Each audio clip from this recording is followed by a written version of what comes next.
જય શ્રી કૃષ્ણ મિત્રો, નિત્ય સત્સંગમાં આપ સૌનું સ્વાગત છે।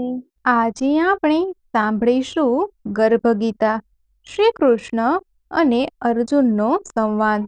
જો આ વિડીયો તમને પસંદ પડે તો લાઈક અને શેર કરી ચેનલને સબસ્ક્રાઇબ જરૂરથી કરજો।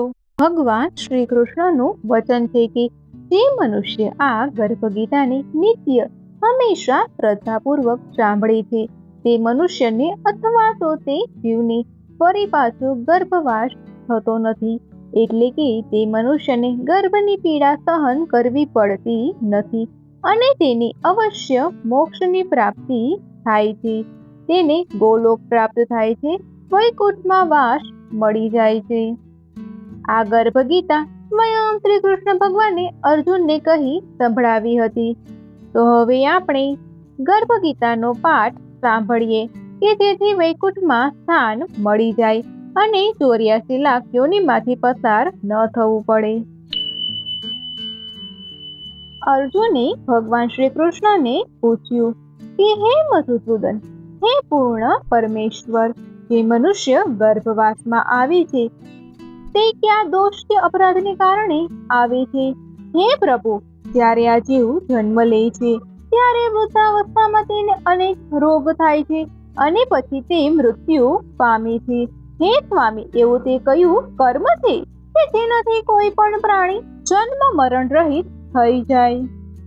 અર્જુનના આવા પ્રશ્નો સાંભળીને ભગવાન શ્રી કૃષ્ણ પ્રેમપૂર્વક તેને કહે છે કે હે અર્જુન, આવો મનુષ્ય મૂર્ખ અને અંધ છે કે જે સંસાર સાથે પ્રીતિ કરે છે અને તેનો મોહ રાખે છે, કોઈ પણ પદાર્થ મેળવવાનો અને હજી પણ ધન સંપત્તિની પ્રાપ્તિ કરવાની ઈચ્છા રાખે છે।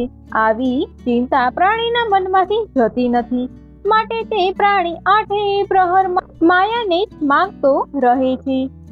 આવી વાતો કરતો અને વિચારતો દેહ વારંવાર જન્મ લે છે અને વારંવાર મૃત્યુ પામે છે અને તે વારંવાર ગર્ભની યાતના ભોગવે છે।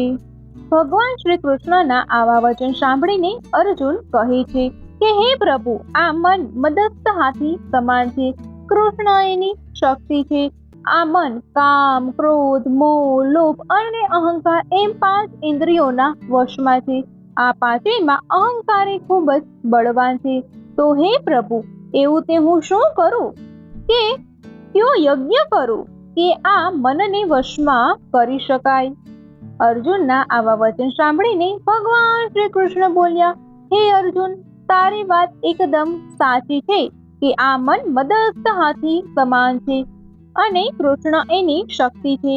તેમજ આ મન કામ, ક્રોધ, મોહ, લોભ અને અહંકાર એમ 5 ઇન્દ્રિયોના વશમાં છે અને તેમાં અહંકાર શ્રેષ્ઠ છે। હે અર્જુન, જેવી રીતે હાથી અંકુશના વશમાં હોય છે તેવી જ રીતે મનરૂપી હાથીને વશમાં કરવા જ્ઞાનરૂપી અંકુશ છે। અહંકાર કરવાથી જીવ નરકમાં પડે છે। ત્યારે અર્જુન બોલ્યા, હે મધુસૂદન, આપનું નામ જપ સ્મરણ કરવા માટે જે જીવ વનમાં ભટકે છે, કોઈ જીવ વૈરાગી બને છે તો કોઈ ધર્મ કરે છે, એમને કઈ રીતે જાણવું કે વૈરાગ્ય છે તે કોણ છે? ત્યારે ભગવાન શ્રી કૃષ્ણ વિનમ્રતાથી અર્જુનને કહે છે, હે અર્જુન, એક એવો જીવ છે જે મારા નામનું સ્મરણ કરવા વનમાં ફરે છે, એને સંન્યાસી કહેવાય છે। એક એવો મનુષ્ય છે જે મસ્તક પર જટા બાંધીને અંગ પર ભસ્મ લગાવે છે, એમાં હું નથી, કારણ કે આવા મનુષ્યમાં અહંકાર રહેલો છે। આવા લોકો માટે મારું દર્શન દુર્લભ છે। ભગવાન શ્રી કૃષ્ણના આ વચન સાંભળીને અર્જુન ફરીથી પૂછે છે, હે પ્રભુ, એ કયું પાપ છે કે જેને કારણે સ્ત્રીનું મૃત્યુ થઈ જાય છે? એ કયું પાપ છે કે જેને કારણે પુત્રનું મૃત્યુ થઈ જાય છે? અને એ કયું પાપ છે કે જેને કારણે જીવ નપુંસક હોય છે?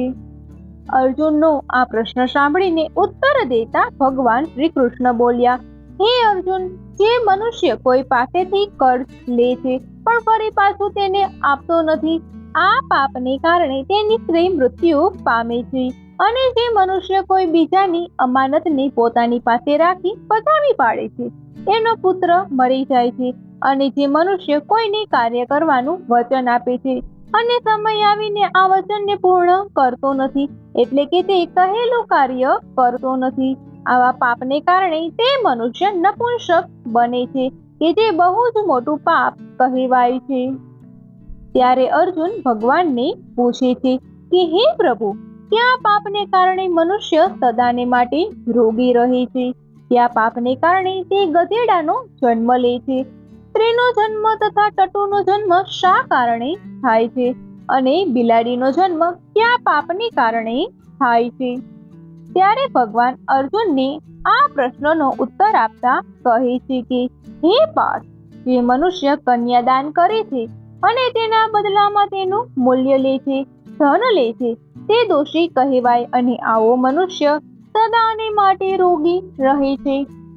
જે મનુષ્ય વિષય વિકાર માટે મદિરાપાન કરે છે તે ટટ્ટુનો જન્મ પામે છે. જે સ્ત્રીઓ રસોઈ બનાવીને પોતે પહેલા ભોજન કરી લે છે, એટલે કે પરમેશ્વરને અર્ઘ્યદાન ભોગ અર્પિત કરતા પહેલા જમી લે છે, તે બિલાડીનો જન્મ પામે છે. અને જે મનુષ્ય પોતાની એઠી થયેલી કે પોતાની વપરાયેલી વસ્તુનું દાન કરે છે તે મનુષ્ય સ્ત્રીનો જન્મ લે છે અને આવી સ્ત્રીઓ ગુલામ હોય છે. આ સાંભળીને અર્જુને ફરી ભગવાનને પૂછ્યું, હે પ્રાણનાથ, જે મનુષ્ય આપે સુવર્ણ દીધું છે તેને કયું પૂર્ણ કર્યું હશે? અને કેટલાય મનુષ્યને તમે હાથી, ઘોડા, રથ દીધા છે, તે લોકોએ કયું પુણ્ય કર્યું હશે? ત્યારે ભગવાન બોલ્યા, હે અર્જુન, જે લોકોએ સુવર્ણ દાન કર્યું છે તે મનુષ્યને હાથી, ઘોડા, રથ આદિ વાહન મળે છે. જે પરમેશ્વર નિમિત્તે કન્યાદાન કરે છે, એટલે કે કન્યાદાનની જે વ્યાખ્યા કહેવામાં આવી છે તે રીતે આવો મનુષ્ય પુરુષનો જન્મ લે છે. ત્યારે અર્જુને ફરી પૂછ્યું, હે ભગવાન, જે પુરુષો રૂપ સંપૂર્ણ સુંદર દેહધારી હોય છે તેને કયું પુણ્ય કર્યું હશે? કોઈના ઘરમાં ધન સંપત્તિ હોય છે, કોઈ વિદ્યાવાન હોય છે, તો આ લોકોએ કયું પુણ્યકારી કાર્ય કર્યું હશે? ત્યારે ભગવાન અર્જુનને કહે છે કે હે અર્જુન, જે કોઈ મનુષ્ય અન્નદાન કર્યું હોય તે લોકોનું સ્વરૂપ એટલે કે તેનો દેખાવ અતિ સુંદર હોય છે. જે મનુષ્યએ વિદ્યાદાન કર્યું હોય તે મનુષ્ય વિદ્યાવાન હોય છે. જે લોકોએ સંતોની સેવા કરી હોય તેવા મનુષ્ય પુત્રવાળા હોય છે. ત્યારે અર્જુને ફરી પૂછ્યું કે હે નારાયણ સ્વરૂપ, કોઈને ધન સાથે પ્રીતિ હોય છે તો કોઈને સ્ત્રી સાથે પ્રીતિ હોય છે, તો આનું શું કારણ છે તે મને આપ સમજાવો. ત્યારે ભગવાન કહે છે કે હે અર્જુન, ધન અને સ્ત્રી નાશવંત છે, મારી ભક્તિ ક્યારેય નાશ થતી નથી. ત્યારે અર્જુને ભગવાનને પૂછ્યું કે હે કૃષ્ણ, આ રાજપાટ કયો ધર્મ કરવાથી મળે છે? વિદ્યા કયો ધર્મ કરવાથી પ્રાપ્ત થાય છે? ત્યારે ભગવાન શ્રી કૃષ્ણ બોલ્યા કે હે પાર્થ, જે પ્રાણી કાશીમાં નિષ્કામ ભક્તિ કરતો કરતો દેહનો ત્યાગ કરે છે એવો મનુષ્ય રાજા બને છે. જે મનુષ્ય ગુરુની સેવા કરે છે તે વિદ્યાવાન બને છે.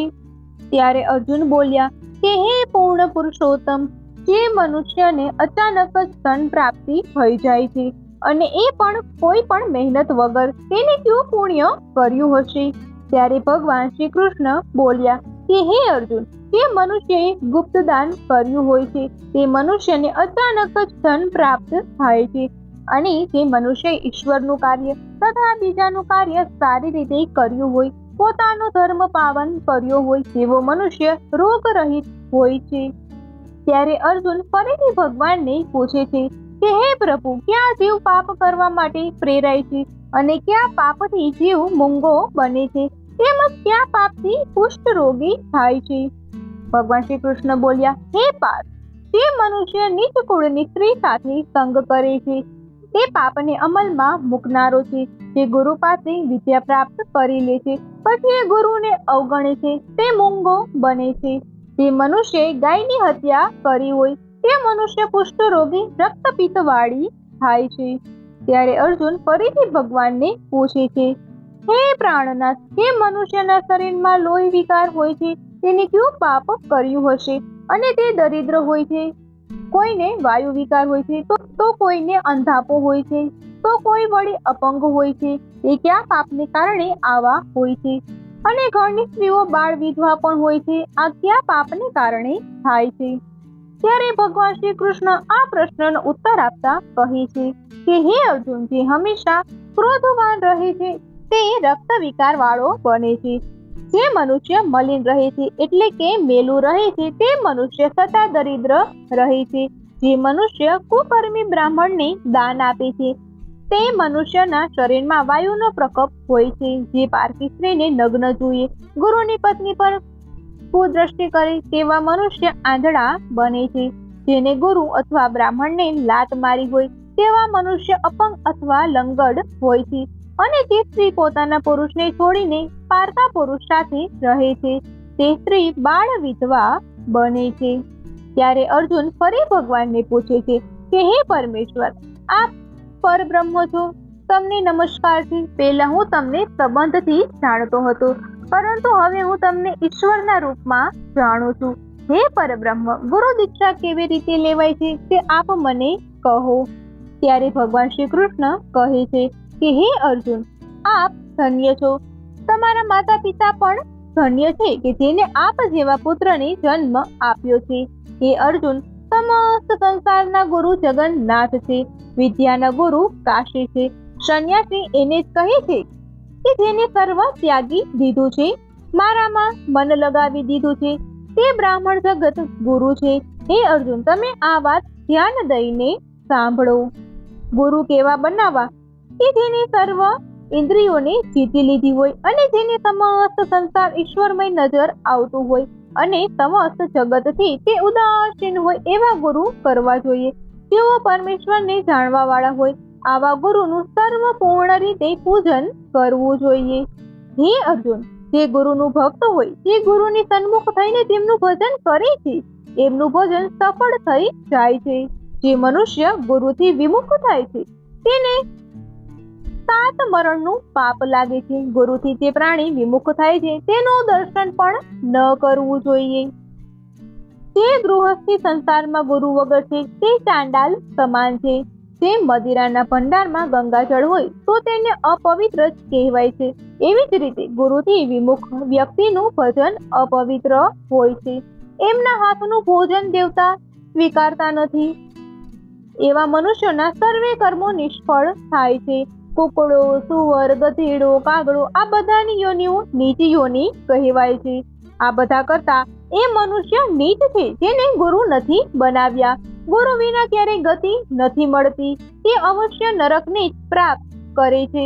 ગુરુ દીક્ષા વગર પ્રાણીના બધા જ કર્મો નિષ્ફળ જાય છે. હે અર્જુન, જેવી રીતે ચારેય વર્ણના લોકો મારી ભક્તિ કરે છે તેવી જ રીતે ગુરુ ધારણા કરવી એ ગુરુની ભક્તિ યોગ્ય છે. જેવી રીતે ગંગા એ નદીઓમાં ઉત્તમ છે, બધા વ્રતોમાં એકાદશીનું વ્રત ઉત્તમ છે, તેવી જ રીતે હે અર્જુન, સેવામાં ગુરુની સેવા એ સર્વ શ્રેષ્ઠ છે. ગુરુ દીક્ષા વિના મનુષ્ય પશુની યોનિ પ્રાપ્ત કરે છે અને તે મનુષ્ય 84 લાખ યોનિઓમાં ભ્રમણ કરતો રહે છે. ત્યારે અર્જુને ભગવાન શ્રી કૃષ્ણને પૂછ્યું, હે જગત ગુરુ, ગુરુ દીક્ષા શું હોય છે? ત્યારે શ્રી કૃષ્ણએ અર્જુનને કહ્યું કે હે અર્જુન, ધન્ય છે એનો જન્મ કે જેને આવો પ્રશ્ન પૂછ્યો છે. ગુરુ દીક્ષામાં 2 શબ્દ છે, હરિ ઓમ. આ અક્ષરને ગુરુ કહે છે. આ ચારેય વર્ણોએ અપનાવવા શ્રેષ્ઠ છે. હે અર્જુન, જે મનુષ્ય ગુરુની સેવા કરે છે તેની ઉપર હું હંમેશા પ્રસન્ન રહું છું અને તે 84 લાખ યોનિઓમાંથી છૂટી જાય છે, જન્મ મરણથી રહિત થઈ જાય છે. જે મનુષ્ય ગુરુની સેવા નથી કરતો તે મનુષ્ય સદા 3 કરોડ વર્ષ નરકમાં ભોગવે છે. જે મનુષ્ય ગુરુની સેવા કરે છે તે મનુષ્યને કેટલાય અશ્વમેઘ યજ્ઞનું ફળ મળે છે. ગુરુની સેવા એ જ મારી સેવા છે. હે અર્જુન, મારો અને તારો આ સંવાદ જે પ્રાણી વાંચશે કે સાંભળશે તે ગર્ભના દુઃખથી રહિત થઈ જશે અને તેને વૈકુંઠ તેમજ ગૌલોક પ્રાપ્ત થશે. આ કારણે આ પાઠનું નામ ગર્ભ ગીતા રાખવામાં આવ્યું છે કે જે શ્રી કૃષ્ણ ભગવાનના ત્રિમુખથી આ ગર્ભ ગીતાનો પાઠ અર્જુને સાંભળ્યો હતો. એથી શ્રી ગર્ભ ગીતા સંપૂર્ણમ. ઓમ તત્સત. મિત્રો, આ હતો ગર્ભ ગીતાનો પાઠ. આ પાઠ સાંભળવાથી મનુષ્યને મોક્ષ પ્રાપ્ત થાય છે અને જન્મ મરણના બંધનમાંથી મુક્તિ મળે છે.